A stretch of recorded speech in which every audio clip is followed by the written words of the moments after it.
When all of the world says we won't make it through, we'll battle the world. So kung sabihin man ng buong mundo na hindi natin kaya, lalabanan ko yung mundo, lalabanan natin yung mundo.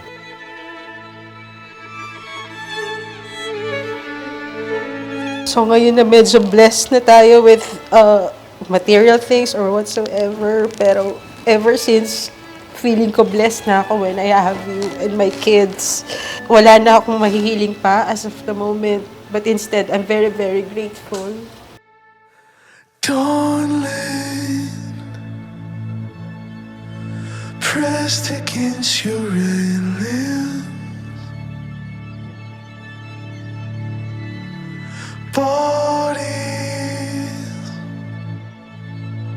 dressed against the cold.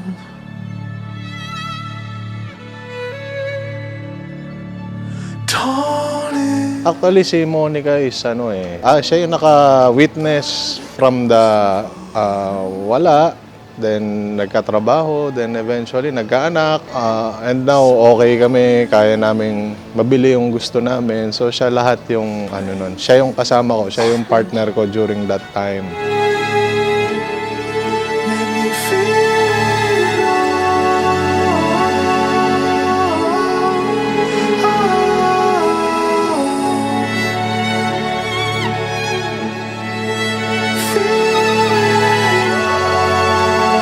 In a few moments, we will witness the exchange of love between Neil and Monica.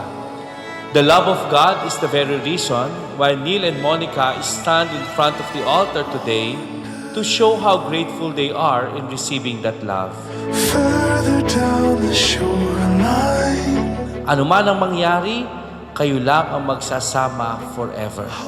Kaya ang lagi niyong panalangin sa Diyos ay forever ang ibigay na pag-ibig sa inyo ng Panginoon.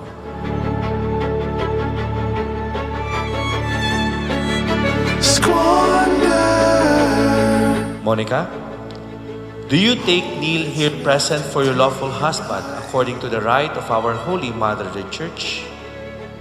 Yes, I do. Do you give yourself to him as his wife? Yes, I do. Do you accept him as your lawful husband? Yes, I do.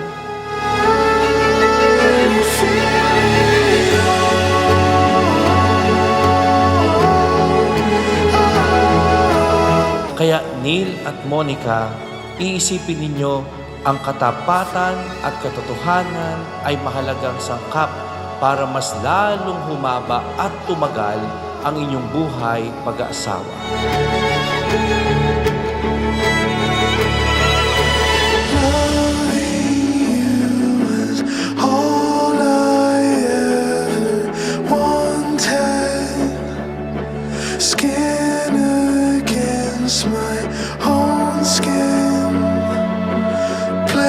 Thank you for being a wonderful partner for 16 years.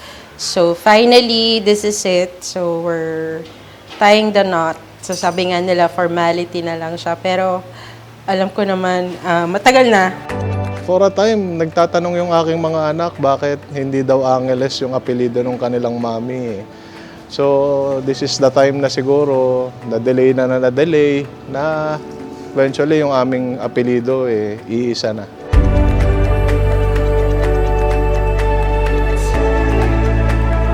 Kami, during the pandemic, marami naghiwalay dahil naka-lockdown lahat. Pero kami, mas nakalala namin yung sarili namin.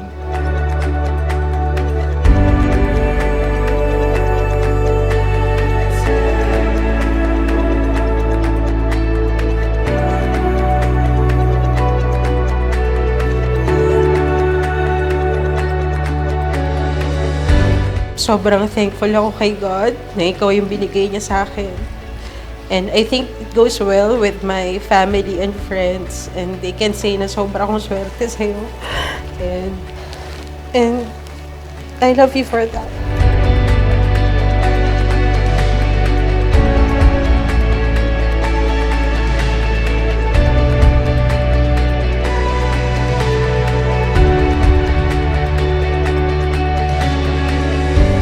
Ito na lang yung kulang yung blessing ni Lord. So, I love you, hindi naman nagbabago yun.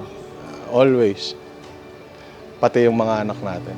I promise to be the best wife and best mother sa mga anak natin. So thank you. Thank you for being a good father, a good husband, a good partner, and a good provider for us. So sana may magkulang man, I know mafulfill natin yun one way or another.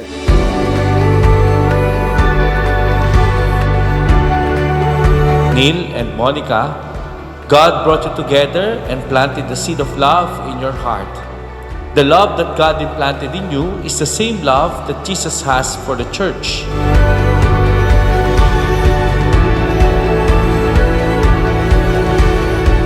Ikaw yung answered prayer ko and ikaw naman yung pinagdadasal ko lagi.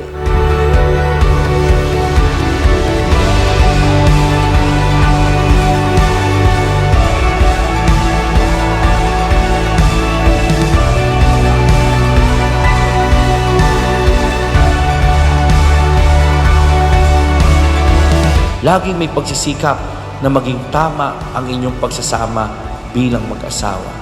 Tama ang inyong ginagawa sa inyong buhay bilang asawa.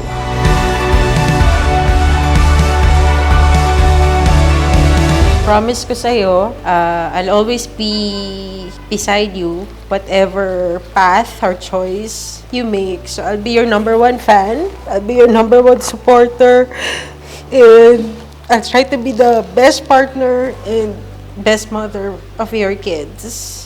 So thank you, and I love you so much.